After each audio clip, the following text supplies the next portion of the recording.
Coba perhatikan orang-orang di sekitarmu akhir pekan ini. Apa yang mereka bicarakan? Kemana mereka menghabiskan uang mereka? Dan bagaimana mereka menghabiskan waktu luang mereka? Jika kamu ingin tahu persis mengapa sebagian besar orang akan mati dalam keadaan miskin, kamu hanya perlu melihat rutinitas harian mereka.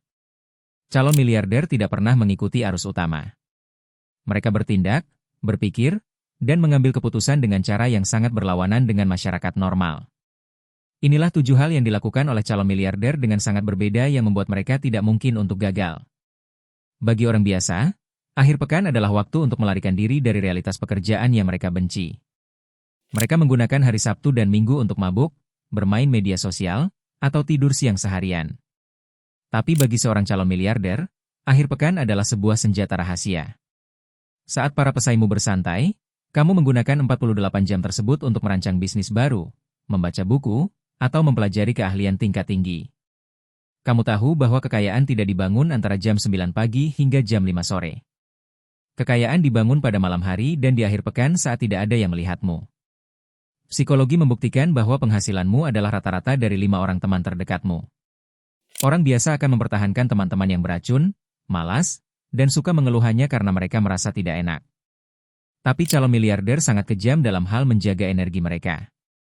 Jika ada seseorang di lingkaranmu yang tidak memiliki ambisi, membuang-buang waktumu, atau menarik mentalmu ke bawah, kamu akan memotong mereka dari hidupmu tanpa ragu sedikit pun.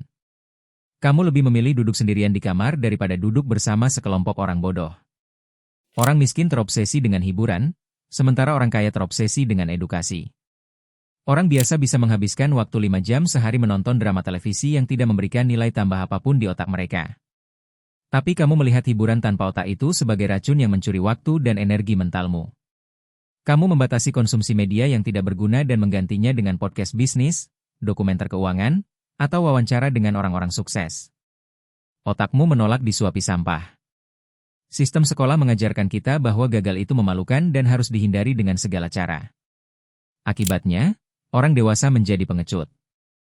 Mereka tidak berani memulai bisnis karena takut gagal. Tapi calon miliarder memandang kegagalan sebagai biaya masuk untuk belajar. Kamu tidak takut meluncurkan produk yang belum sempurna. Kamu ingin gagal dengan cepat dalam 3 bulan pertama, sehingga kamu bisa mendapatkan umpan balik, memperbaiki kesalahan, dan melesat lebih jauh, sementara orang lain masih terjebak dalam fase merencanakan tanpa pernah bertindak. Ketika orang biasa mendapatkan uang tambahan, mereka langsung memikirkan instrumen pasif seperti menabung di bank atau membeli saham dengan keuntungan hanya 5% setahun. Tapi calon miliarder tahu bahwa tingkat pengembalian tertinggi di awal karir bukanlah dari pasar saham, melainkan dari otak mereka sendiri. Kamu rela menghabiskan 10 juta rupiah untuk mengikuti kelas elit tentang pemasaran digital atau penjualan tingkat tinggi, karena kamu tahu bahwa satu keterampilan mematikan tersebut bisa menghasilkan uang 100 kali lipat lebih banyak dalam waktu singkat. Otak manusia berevolusi untuk selalu mencari rasa nyaman dan aman. Itulah mengapa sebagian besar orang terjebak di pekerjaan yang sama selama 20 tahun. Namun, calon miliarder secara sengaja menempatkan diri mereka dalam situasi yang sangat tidak nyaman. Kamu mengambil proyek yang menakutkan, kamu mendekati orang yang jauh lebih sukses darimu, dan kamu mempertaruhkan uangmu. Kamu menyadari satu fakta psikologis yang brutal, otot hanya akan tumbuh saat dirobek, dan kekayaan hanya akan datang saat kamu dipaksa untuk keluar dari zona nyamanmu. Orang miskin berpikir dalam hitungan hari. Mereka memikirkan apa yang akan mereka makan malam ini atau bagaimana mereka akan bertahan sampai akhir bulan. Tapi calon miliarder mengkalibrasi otak mereka untuk memikirkan jangka waktu 5 hingga 10 tahun ke depan.